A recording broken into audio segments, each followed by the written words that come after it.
Today we've got a really cool video on the Haitian Revolution. This revolution is one that's not talked about quite enough in the New York State standards. It's one that I've had the privilege of reading an entire book about. It's called Adventures in the New World on the slide here by Laurent Dubois. And it is one of the more fascinating revolutions of history. It is the first and only successful slave revolt in the world. It allowed for former slaves to become masters of their own domain. And so, what this lecture is really about is what was Haiti like during French occupation? What did that look like? What's going to eventually trigger the revolution to start? What does that revolution look like in some of the leadership? And then it will finish just by talking about how it ended, though not to talk about Haitian society post-revolution. That would be in a whole nother video. And I hope that for my students, at least, it will allow you the opportunity to take some of this stuff and use it for your song project someday in the future, or if you're working on it right now, it should help you. So let's begin. Let's start with Haiti was not called Haiti. Haiti was called Saint-Domingue. Under French rule, Saint-Domingue was the pearl of the French Empire. It was a sugar factory for France. It was a place where sugar plantations were able to be successfully cultivated and mined using slave labor.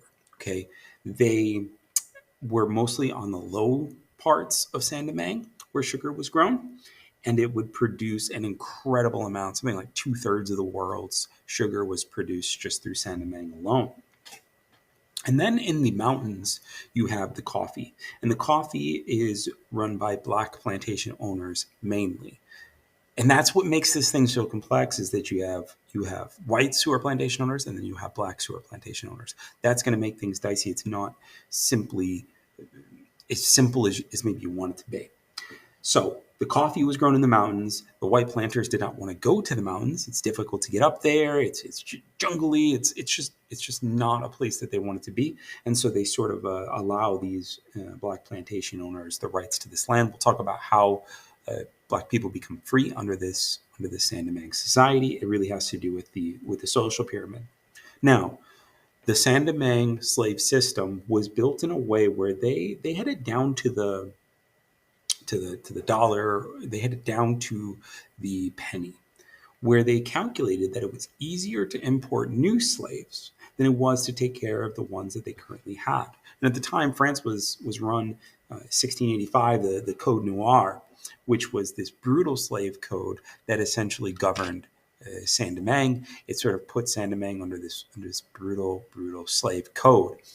And the planters actually wanted new slaves every so often because they didn't want the current slaves to revolt. And so what they would do is they would work these people to death, and then they would have this brand new crop that would come through, and they would continue the cycle. It is horrible. It is evil. It is damning for those people.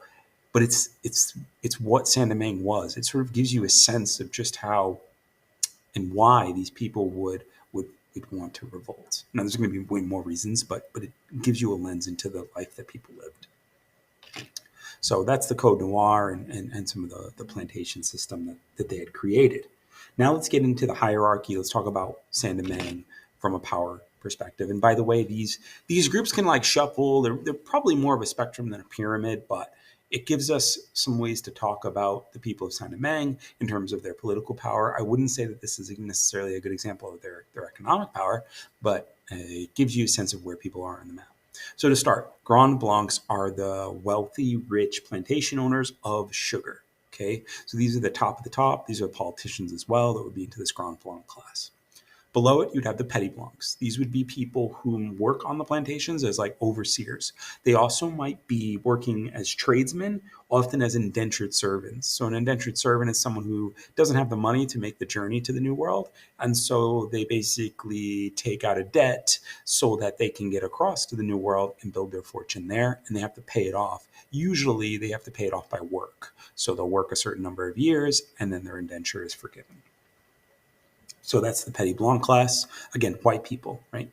And then you get the blacks of Saint Domingue, and they're organized into three general and then very much spectrumy sort of groups. So you have the gens de couleur, which are the free blacks of the population. These are people who are born free. They are often planters, not exclusively, but often these are the coffee planters that will eventually have some real economic power within Saint Domingue. Below them are the affranchis class. The affranchis class recently emancipated blacks. These are people who worked really hard to eventually become free within Saint Domingue. So they may have taken on side work. If they're somebody who's skilled, they might have worked on other plantations on their Sundays to be able to accumulate some wealth to be able to purchase their freedom. So the affranchi class would be the class that someone like Toussaint Louverture would come from, which we'll talk about in a little bit.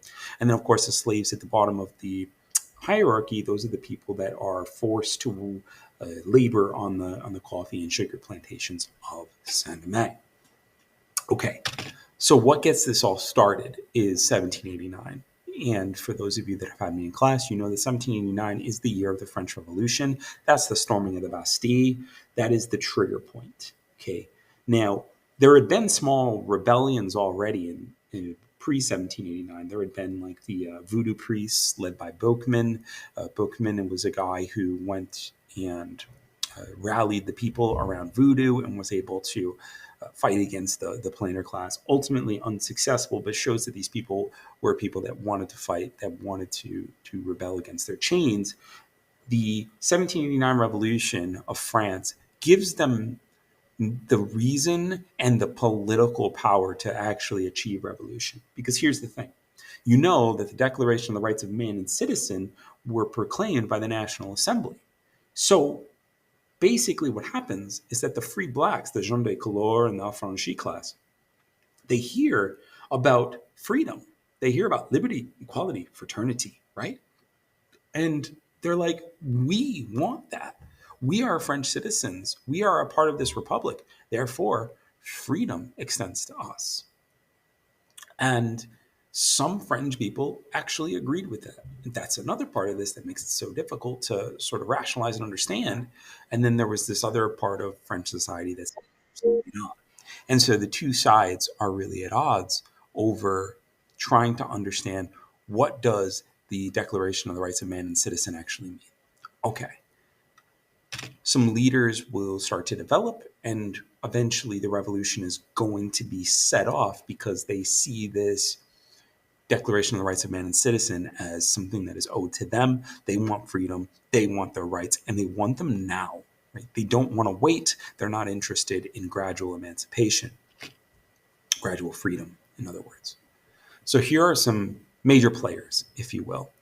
So you've got Sonthonax. Sonthonax is the white politician that's going to be working with Toussaint Louverture early on. He's somebody that adds to this complexity because he is white. But he is saying and agrees with Toussaint Louverture's idea that the Declaration of the Rights of Man and Citizen apply to all people, no matter the color, no matter their race. And so he's on the side of Toussaint. Toussaint is somebody who was a former slave. He worked to find earn his emancipation under the Code Noir, and then he becomes a planter himself and becomes a coffee plantation owner.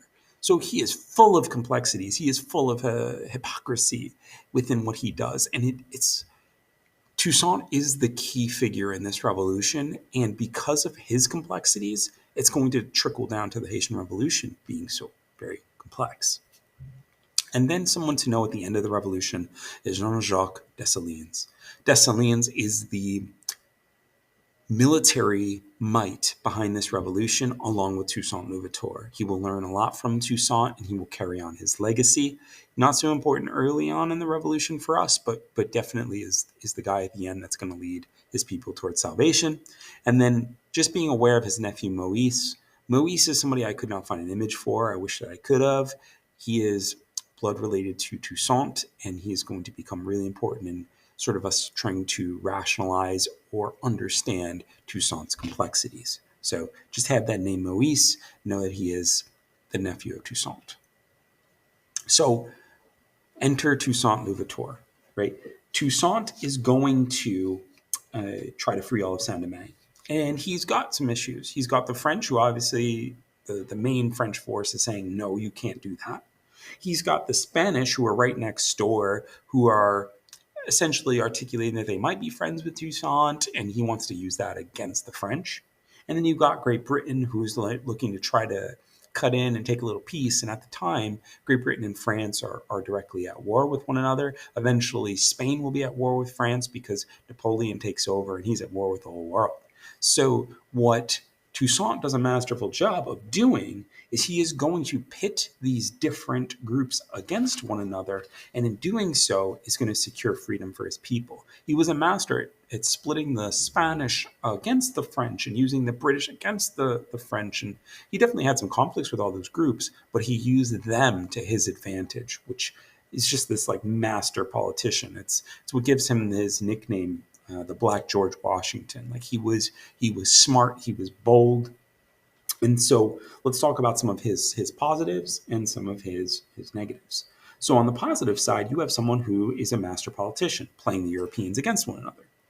He sells sugar and coffee to the United States for guns. Again, the United States is a slave-owning country, and he is using them and their capitalist desire for wealth in order to fight his revolution and break those chains. And of course, the United States sees Saint Domingue as an opportunity to make money in the future, and so they're fully willing to go along with this. They have some issues with the French themselves, and really do not like the French regime in place, and so they're looking for revenge. Toussaint is happy to oblige so that he can get the guns he needs. Toussaint is not just a politician, though. As you see in this image here, great image, by the way, he took 17 shots. He was shot 17 different times. He took a cannonball to the face, they say. He is a warrior. He's someone who fights with his men. He gives me that Julius Caesar sort of vibe in a way, right? That he is with his men, he's fighting alongside them. Now, for the complexities, the negatives. He used child labor. He kept the plantation system going. He believed that if a kid was able to walk, they need to help for the revolutionary cause. He said everyone's going to fight for the revolution in their own way, whether that means that kids have to work on a plantation in order to get the sugar necessary to get guns.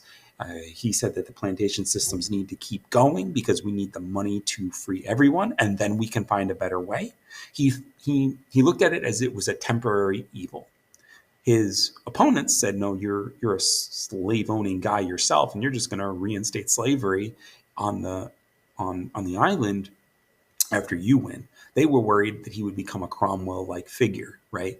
Someone who took power and became exactly the monster they fought so hard to destroy, or like a Robespierre figure, right?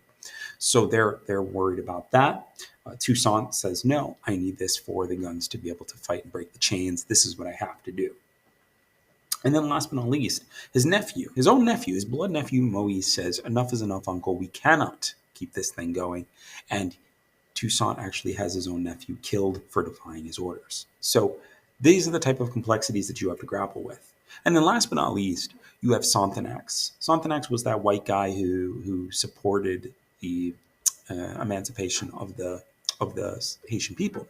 Well, Sonthonax says we should just go ahead and kill all the whites on Saint-Domingue, essentially arguing for a radical race war. And Toussaint said, absolutely not. We're not making this a race war. I do not want every nation that is ruled by white people to be coming down to Saint-Domingue looking for vengeance. We're not doing that. It's not about black versus white. If you've been listening to me at all, it definitely was not that simple. And so he says we need to get Sonthonax out of here.